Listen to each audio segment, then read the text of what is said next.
ಸಿದ್ದೇಶ್ವರ ಪ್ರೌಢಶಾಲೆ 2026-27ನೇ ಸಾಲಿನ SSLC ವಿದ್ಯಾರ್ಥಿಗಳಾದ ನಾವು ಕನ್ನಡ ವಿಷಯದಲ್ಲಿ ಪದ್ಯಗಳನ್ನು ಕಂಠಪಾಠ ಮಾಡಿದ್ದು. ಬನ್ನಿ ನಮ್ಮ 10ನೇ ತರಗತಿ. ಇವುಗಳನ್ನು ನಮ್ಮ ಸ್ನೇಹಿತರು ಹೇಳಿದ್ದು ನಿಜ.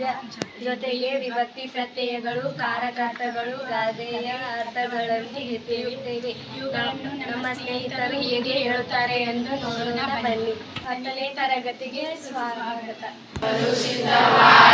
ನದಿ ಜಲಗಳಿಗೆ ಮುಂಗಾರಿನ ಮಳೆಯಾಗೋಣ, ಬರಡಾಗಿರುವ ಕಾಡು ಮೇಡು ತವಾಗುತ್ತ ಮುಟ್ಟೋಣ.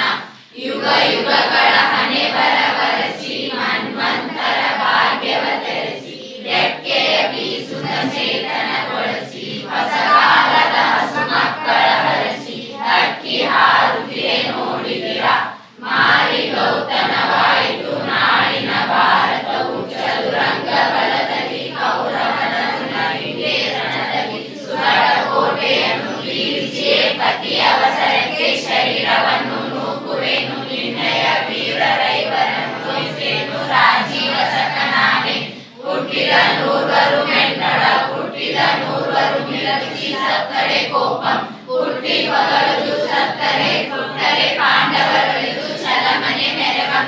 ಗಾದೆಗಳು ವೇದಗಳಿಗೆ ಸಮಾನ, ವೇದ ಸುಳ್ಳಾದರೂ ಗಾದೆ ಸುಳ್ಳಾಗದು ಎಂಬ ಗುರು ಹಿರಿಯರು ಹೇಳಿದ ಅನುಭವದ ನುಡಿಮುತ್ತುಗಳೇ ಗಾದೆಗಳು. ಅಂತಹ ಗಾದೆಗಳಲ್ಲಿ ಈ ಗಾದೆಯು ಒಂದಾಗಿದೆ. ಪ್ರಥಮವು ದ್ವಿತೀಯ ಅನ್ನು, ತೃತೀಯದಿಂದ ಚತುರ್ಥಿ ಹೇಗೆ, ಪಂಚಮಿ ದೆಸೆಯಿಂದ ಷಷ್ಠಿಯ ಸಪ್ತಮಿ ಅಲ್ಲಿ. ಪ್ರಥಮ ಕರ್ತಾರ್ಥ, ದ್ವಿತೀಯ ಕರ್ಣಾರ್ಥ, ತೃತೀಯ ಕರ್ಣಾರ್ಥ, ಚತುರ್ಥಿ ಸಂಪದಾನ, ಪಂಚಮಿ ಅಪದಾನ, ಷಷ್ಠಿ ಸಂಬಂಧ, ಸಪ್ತಮಿ ಅಧಿಕರಣ.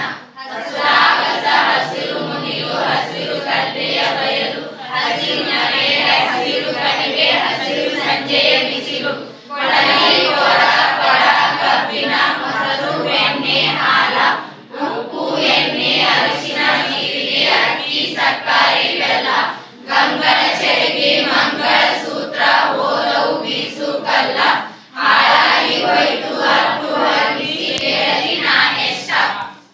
ಈ ರೀತಿಯಾಗಿ ಕನ್ನಡ ವಿಷಯದಲ್ಲಿ ನೀಡಿದ ಮಾರ್ಗದರ್ಶನಗಳಿಗೆ